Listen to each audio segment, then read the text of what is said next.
আসসালামু আলাইকুম রহমতুল্লাহি ওয়াবারাকাতুহু everyone, welcome back to my another kinds of video.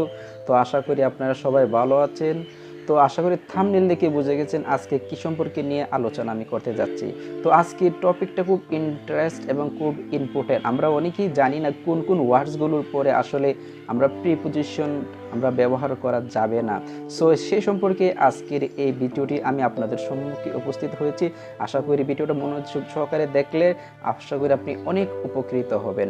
So let's get started. So first of all আমরা জেনে নিই কোন কোন ওয়ার্ডসগুলোর পরে আমরা not preposition, which word but we should not use no preposition. So number 1 discuss, number 2 meet, number 3 enter. So discuss, meet, enter এই তিনটা ওয়ার্ডের পরে আমরা কখনো প্রিপোজিশন ব্যবহার করব না। ওকে, আমরা যদি কয়েকটা স্ট্রাকচার সহকারে দেখি। Okay, political leader discuss about the present issue.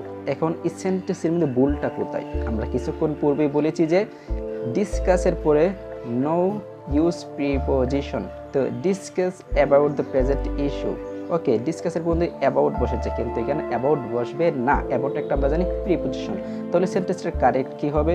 Political leader discuss the present issue. এখানে আর অ্যাবাউট আমরা ব্যবহার করি নাই। আর আমরা যদি অন্য একটা স্ট্রাকচার দেখি, অন্য একটা সেন্টেন্স দেখি মিট দিয়ে, তাহলে আমরা বলতে পারি I will meet with you soon. কিন্তু সেন্টেন্সটা কিন্তু ভুল। কোথায় ভুল? আমরা জানি মিট এর পরে কোনো প্রিপোজিশন বসে না, কিন্তু আমি সেন্টেন্সটা কি বলেছি? I will meet with you soon. এখানে কিন্তু উইথ হবে না, হবে আই উইল মিট ইউ সুন।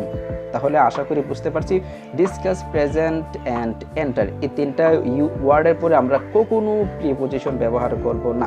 তো আশা করি ভিডিওটা যদি ভালো লাগে অবশ্যই সাথে থাকবেন এবং নিত্য নতুন ভিডিওর জন্য আমাকে সবসময় উৎসাহিত করবেন। আর ভিডিওটা অবশ্যই ভালো লাগলে শেয়ার করবেন, কারণ জ্ঞান আপনি যখন নিজে শিখে এবং অন্যের কাছে শেয়ার করেন, সেটা আপনার জ্ঞান ততই প্রসার হতে থাকে।